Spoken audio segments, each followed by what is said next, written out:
Today we're in Glasgow and we're going to grab a coffee and talk watches with a watch collector called Floatlite. Are you f***ing...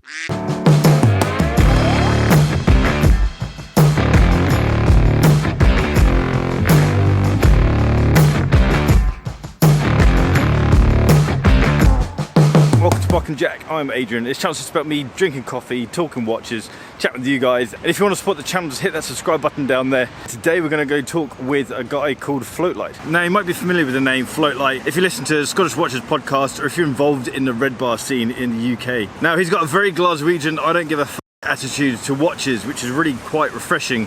But also being Scottish and Glaswegian, he's probably completely unaware of how much of an impact he's had on Barkandjack. He's the one who's been instrumental in me getting interviews with CEOs of companies or just getting hands-on with pieces before a lot of other people. I asked him if he wanted to grab a coffee and talk about watches. He has a slightly different view on watches to certainly a lot of people on the internet. So what's your kind of mindset around watches then? When it comes to because you've got a lot of watches. Enjoy watches for whatever you want to enjoy watches for. You know, it's not about I'm better than you, I've got more money than you. It's not about I can afford this or you can, or this brand's better than this brand. A watch is a watch, right? Whether it's a Swatch watch, an Apple watch, a gold Omega, a Rolex, a G-Shock, whatever. Enjoy watches for what they are. You know, they're redundant in many ways. You know, let's be honest. Even I use my bloody phone 9 times out of 10 to tell what time it is. Let's talk about your watches. Oh God, right. You're double fisting at the moment, double wristing. Yeah, this isn't Scottish watches, mate. This is a higher class. Frankly, my most commonly worn watch is an Apple Watch. Wear it every day. I can't knock them. Is it a watch? Yes, it's a watch. It tells the time. Yeah. Simple as that. They're really well made. They're probably better made than many things that cost a lot more money than it. And this is the new one. I can't even remember, we were talking about this earlier. Mark 4, Mark 5, whatever it is. The latest one in titanium. It's a great looking piece. Does what it does. Love it. You know, to be honest, they can teach pretty much every watch company how to make a synthetic or a rubber or a silicon strap because they're better made than anything I've ever touched from anybody, bar none. So there's that. And then on my other wrist, I'm wearing my Chaykin Joker, which is, it sometimes gets, put in a box or put in wherever. And when I pick it up and I see it, and it just makes me chuckle and laugh, and I put it on and I've got to wear it, and it's lovely. And I just, it's one of these pieces that I know that if I was to lose it or get stolen or whatever, I more or less couldn't get another one. It's as simple as that. But it's too good to not wear. I mean, let's be honest, at the end of the day, it's just a watch. That's as simple as that. If it gets broken or gets stolen, that's life.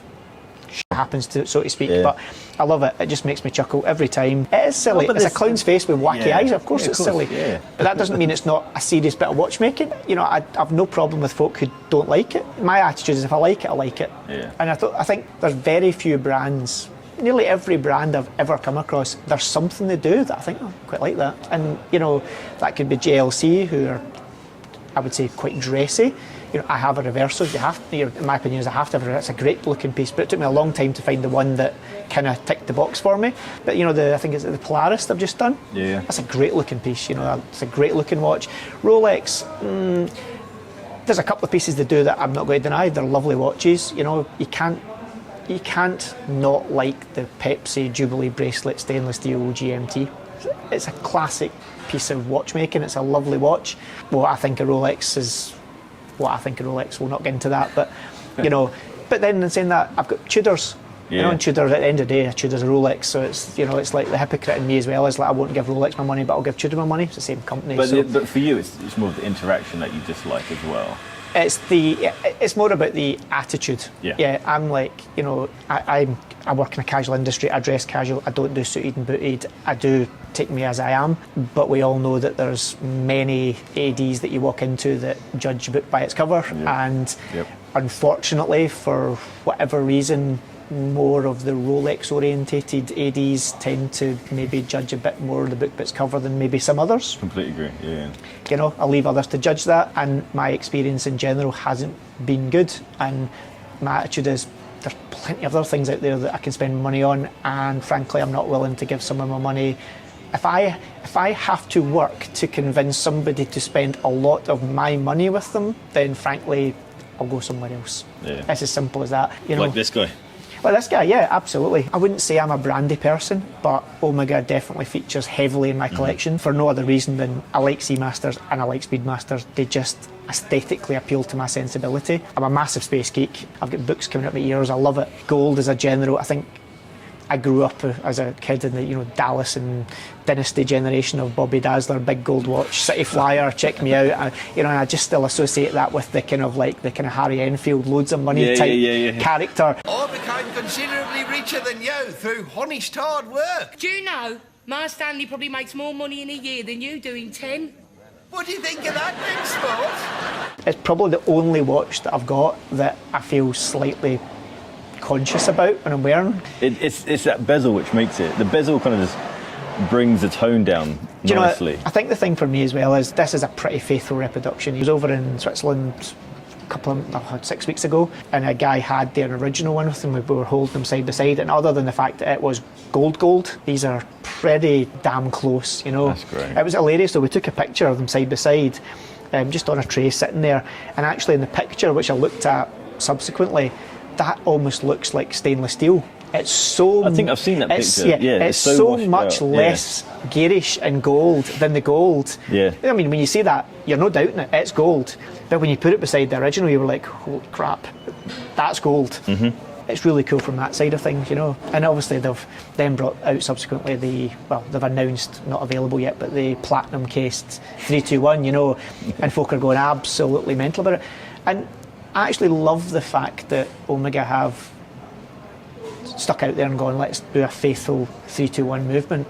But everyone's going, oh yeah, back to the proper movement. And I'm kind of like, actually, in the words of someone else that I talked to who knows way more about watchmaking and watches and stuff like me, he's like, yeah, there's a reason they stopped making the 321 and it moved on and it moved on. And for this, again, moved on to coaxial is basically they've taken it and improved it and made certain things simpler, and it's now a more reliable, more trustworthy, less service frequency watch and timepiece. And what's watch is about, to me, the trueness of it is about accurate timekeeping. Yep. And we're kind of, it's like if I said to you, okay, I'm going to give you a brand new amazing looking Ferrari, whatever they want to call it, that's coming out next year, but we're going to stick the engine that's in the 1964 Ferrari in it. Is that okay? You'd be like, it's okay up to the point where it actually only gets to about 110 miles an hour. Yeah, and does it in 8 seconds or something. Whereas you strap something, and watches, I get, buy a vintage piece and get the history that comes with it, and if it's time and if it's generation, and it was the pinnacle of watchmaking at that point. Great, happy days. I don't quite personally get the let's roll back and produce a new, frankly, very expensive piece that, this is a wanky phrase, horologically speaking, is inferior to something that's less expensive and more modern and better. Yeah. But hey, good luck. Frankly, if they do a stainless steel 321, will I buy it? Of course I'll buy it because I'm an idiot. But and I'll then have to eat my words. But still, from a rational point of view, I don't get why folk are like, oh, it's better.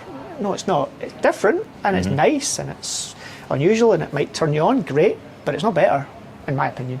I think pretty much all my used or pre-owned are the Seikos and credors that I've got, and they've all had a life, but I think most of them are ones that have had light use. I've got them more because actually I just aesthetically appealed to me. They weren't overtly expensive, and I've never seen one before. It was like ones that would pop up and it's like, oh, what's that? I'm happy to play with that because I'm not putting in what I would regard as significant money into that.